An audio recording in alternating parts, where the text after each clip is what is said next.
Ever wonder why billionaires are suddenly so interested in longevity research?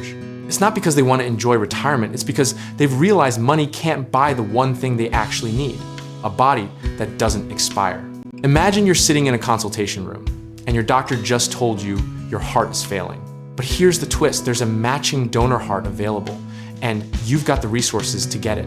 You walk out with a brand new ticker, feeling invincible. So naturally, you start thinking, why stop there? What if you could just keep replacing parts like you're maintaining a vintage car?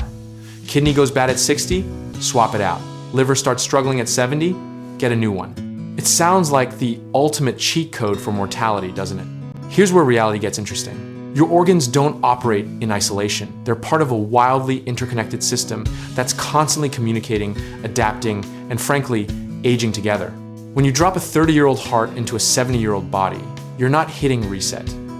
You're creating what scientists politely call biological mismatch.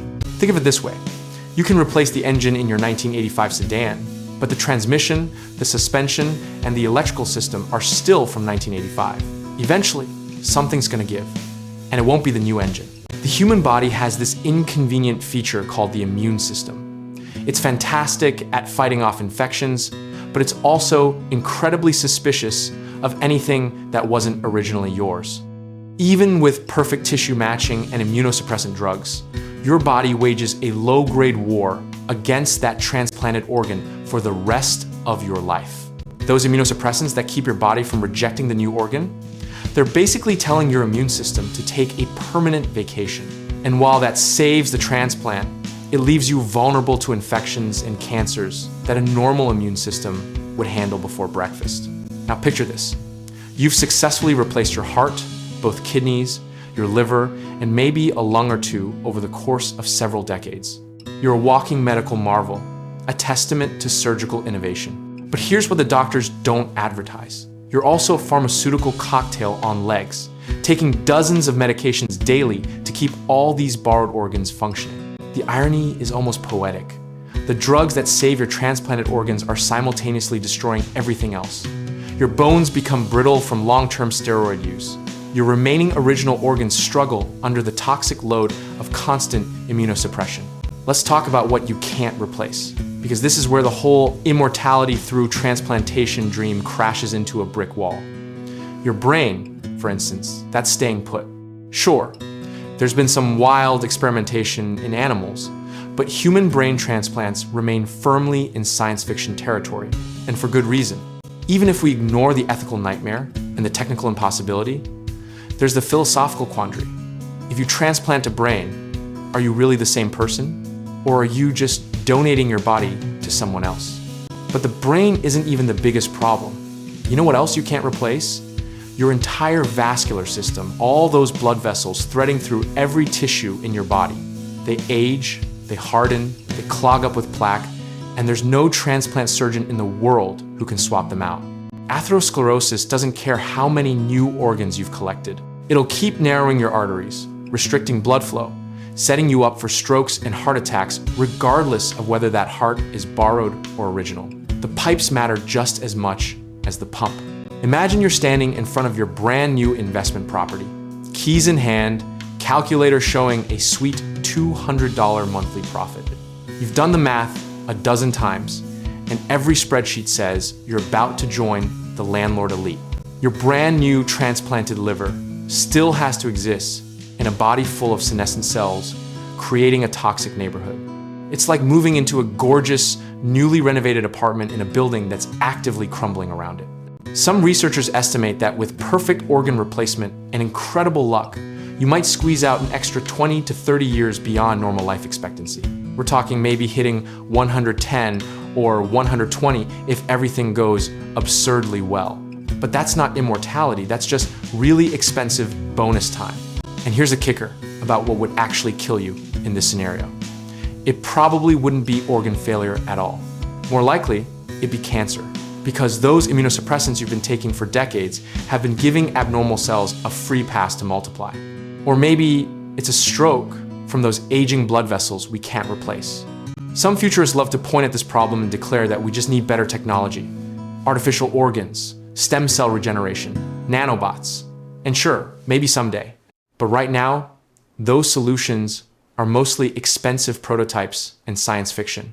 The most advanced artificial hearts available today can keep someone alive for a few years while waiting for a real transplant. But they're not built for decades of use. They're bridges, not destinations. The human body is just too complex, too intricately balanced for us to swap parts indefinitely. There's also the small matter of where all these organs come from.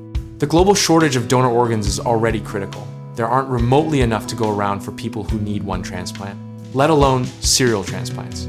If organ swapping immortality were actually viable, only the ultra-wealthy could even attempt it, creating a dystopian two-tier humanity. Cue the ethical debates and regulatory nightmares.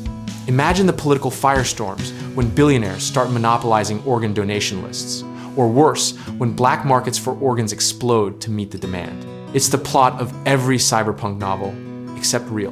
Meanwhile, your body has another non-negotiable limitation: your endocrine system. Your hormone production changes with age, affecting everything from metabolism to mood to bone density. You can replace organs all day long, but you can't replace the complex hormonal symphony that keeps everything synchronized. Even your skin, your largest organ, tells the truth about your age, regardless of what's happening inside.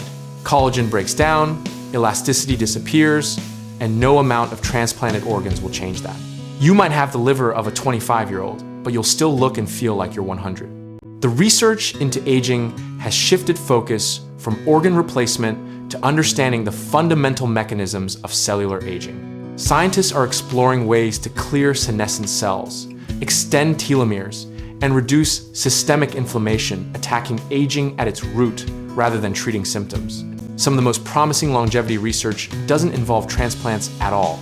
It's about caloric restriction, senolytics that eliminate zombie cells, and understanding why some species barely age while others deteriorate rapidly.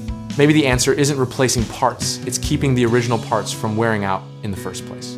But here's the uncomfortable truth that the longevity industry doesn't love to advertise. Aging might not be a disease we can cure. It might be an inevitable consequence of being a complex biological organism in a universe governed by entropy. Every system tends toward disorder. It's physics, not just biology. Your body is constantly fighting that slide into chaos, repairing damage, replacing cells, maintaining order against overwhelming odds. The fact that we typically get 7 or 8 decades of functional existence is actually remarkable. Maybe the question isn't, why can't we live forever? But rather, how the hell do we make it this long? So if you're banking on serial organ transplants as your ticket to immortality, you might want to reconsider your investment strategy. The reality is messier, more expensive, and ultimately more limited than the fantasy suggests. Even with unlimited money and perfect donor matches, you're buying years, not centuries. That's the paradox of trying to engineer eternal life through organ replacement. You can swap out the parts, but you can't escape the fundamental architecture of mortality. Your new organs have to function in an aging system. And eventually, the system itself becomes the failure point, not any single organ. The game behind the longevity headlines is far stranger than most people realize. And the punchline? The things most likely to kill you in the end are exactly the things we can't transplant, can't replace, and barely understand. But hey, at least the research makes for incredible science fiction.